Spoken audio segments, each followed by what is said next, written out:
Sim, multiversos são idiotas. Ah, parou, nem vocês acreditam nessa ideia. O quê? Hã? Tá certo, é um bom ponto. Multiversos não são idiotas, só difíceis de ser aplicado. Afinal, olhe Aranhaverso como exemplo, ele foi um grande sucesso.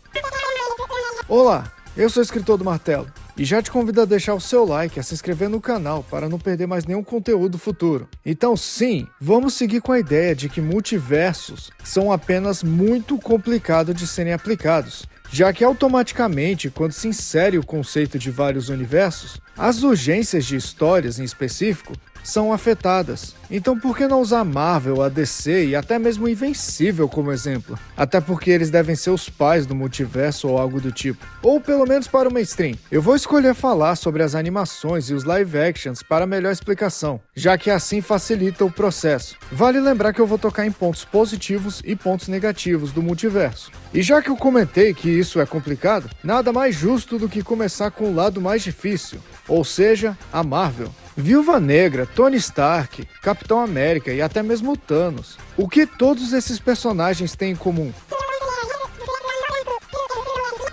Também, mas os mesmos tiveram cenas de mortes muito impactantes e que ficarão marcados na história da Marvel, a menos que o multiverso resolva isso. E por que exatamente eu tô dizendo isso? Eu tô dizendo isso porque os multiversos podem acabar com esses acontecimentos com facilidade. A Marvel até tem interesse de trazer o Robert Downey Jr. de volta para ser o Homem de Ferro, e isso é muito possível com o multiverso. Então, legal, o sacrifício dele agora não vale nada? Cadê o peso de sua morte? Cadê uma boa explicação? É muito conveniente e pouco talento, sabe, usar de multiverso para trazer personagem de volta. Um grande problema que os fãs de quadrinhos reclamam faz anos. Vale lembrar que o retorno do ator são só rumores, na qual eu acredito fortemente, graças aos flops recentes. Isso tudo não se resume somente aos heróis e à quebra do seu peso de sacrifício. O vilão da saga, que em tese substituiu Thanos, é patético em todos os aspectos. E é claro que eu tô falando do Kang, o Conquistador. Apesar de rumores de que Kang será jogado de lado porque Jonathan Majors está envolvido em muita polêmica, eu realmente acredito que eles estavam planejando trocá-lo de qualquer forma.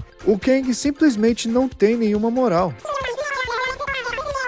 E não, na verdade a gente pode dizer que sua introdução foi muito triste. Ele apareceu em Loki e introduziu todo o seu conceito, mas não exalou perigo algum e disse que é impossível se livrar dele. Mas nada em suas ações ou personalidade soou perigoso, sabe, caso ele volte de fato. E tudo isso pareceu um choro à distância em comparação ao Thanos, que só apareceu, meteu a manopla e em 10 segundos gerou mais presença que o Kang poderia imaginar. E é exatamente por isso que eu fiquei animado com Quantumania, já que essa seria a grande chance do Kang causar impacto. Eu podia jurar que ele mataria o Scott e que sua filha teria que assumir o seu legado e o seu manto para vingá-lo. Sacou, Vingadores? Infelizmente, para minha alegria, Eu não sei ser mais nada. Sei lá, cara, só para de ser otário. isso é uma obra de arte dos cinemas, mas vamos voltar para o vilão, o Kang. O cara simplesmente apanhou de formiga, soou imaturo e nada perigoso. E para piorar, foi mostrado um mar de Kangs, um vilão sem moral e sem maneiras aparentes de ser derrotado. Não só é difícil se livrar dele, como sempre que surgir um novo Kang na tela, ninguém vai dar moral para ele. É como Angstrom Levy, só que muito pior, já que o vilão de Invencível faz tudo o que o Kang deveria fazer, e ele consegue soar ameaçador. Vale lembrar que eu vou dar spoilers de Invencível, incluindo os quadrinhos aqui. Então, tomem bastante cuidado. Agora, como Levy consegue usar o conceito de multiverso de uma forma boa? Para começar, ele é único. Tirando o fato de que todas as suas versões evaporaram, exceto o Levy que abre portais dimensionais, mas ninguém consegue viajar livremente por outras dimensões, exceto ele. E isso não é tudo. O Levy se tornou vingativo por achar que o Invencível foi o culpado de sua nova aparência e pela explosão de sua máquina. Esse cara nem se compara em força com o Mark, e ainda assim ele deve ser o vilão top 3 dessa obra.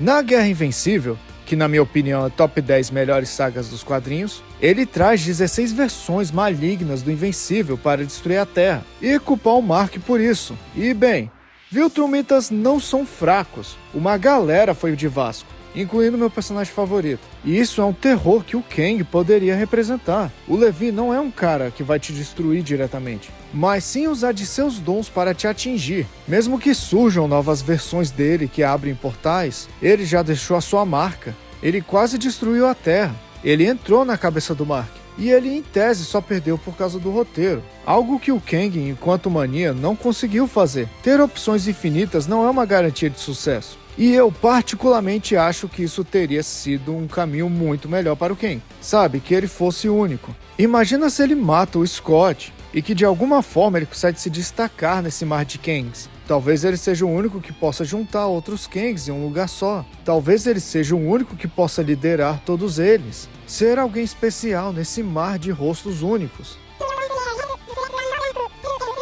Eu sei. Mas vale a pena comentar novamente a respeito. Sabe, dar aquela ênfase. Claro que no fim ele perdeu para formigas, então... boa sorte em trazer perigo para um vilão que é medíocre, com rostos infinitos, mas que nenhum deles é especial. Agora, Aranhaverso merece palmas. Meus parabéns, Marvel. Hã? Eita. Isso explica muita coisa. O primeiro filme é bem sólido, e o multiverso, sempre que é abordado, nunca tirava o foco da narrativa. Ele apenas agregava com animações criativas e adicionando personagens que chegaram na reta final do filme, mas que tinham carisma o suficiente para agarrar um pedaço do destaque do filme. Claro que o Noah é a melhor versão dele, e sim, estou aberto a discutir isso nos comentários. Agora, o segundo filme corria muito risco com seu vilão e a sua trama, porque eles abriram o leque infinito, e poderiam correr o risco de criar um perigo irrelevante, sabe, o mesmo caso do Kang. E eu não vou mentir, por um momento eu achei que isso fosse acontecer, mas eu engoli as minhas palavras, e eu engoli com força.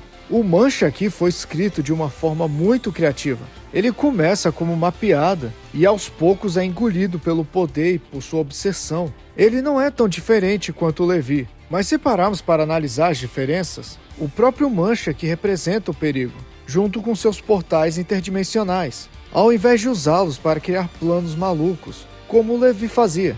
Talvez o único problema que esse multiverso tem nesse filme são as versões do Homem-Aranha. Se todos eles passam pelo evento canônico e se tornam mais maduros com isso, por que um número tão grande deles parecia incompetente? Sabe, na perseguição do Miles. O quê? O filme é lindo. Foi só algo que me incomodou um pouco. Sabe, nada perfeito. Exceto... Eu acho que eu poderia terminar por aqui, mas eu vejo outro exemplo de multiverso dando muito certo. E agora com a DC. Eu poderia perder meu tempo falando sobre a crises em Terras Infinitas, tanto nos quadrinhos quanto nas séries, mas eu não vou, porque vai ter animação em breve, e eu quero muito hypar isso. Talvez eu não devesse, mas eu vou, eu sou idiota. Então por que não comentar um pouco sobre Crise em Duas Terras? E sendo bem sincero, na minha opinião, é uma obra de arte, pelo menos em questão de multiverso. Enquanto eu tô aqui reclamando e falando que a urgência é difícil funcionar, porque tudo pode acontecer, da mesma forma que tudo pode ser apagado, aí me vem a droga do Batman com o pensamento. A Terra deles tem seus problemas. O Lex do bem pediu a nossa ajuda. Mas até onde nós temos o direito de interferir? Ou o Coruja com somos ricos e poderosos, temos completa influência em nosso universo, mas somos formigas em comparação a muitas terras. A única forma de fazer algo de extrema relevância é destruindo tudo. Meu amigo, é assim que se faz um vilão de multiverso.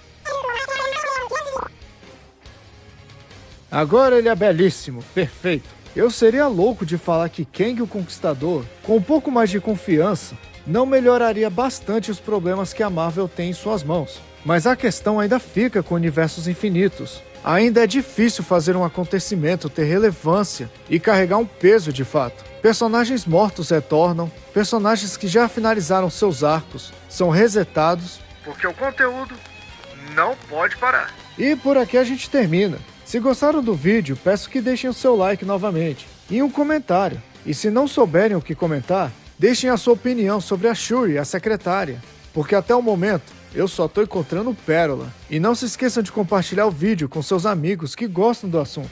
E é isso, paz!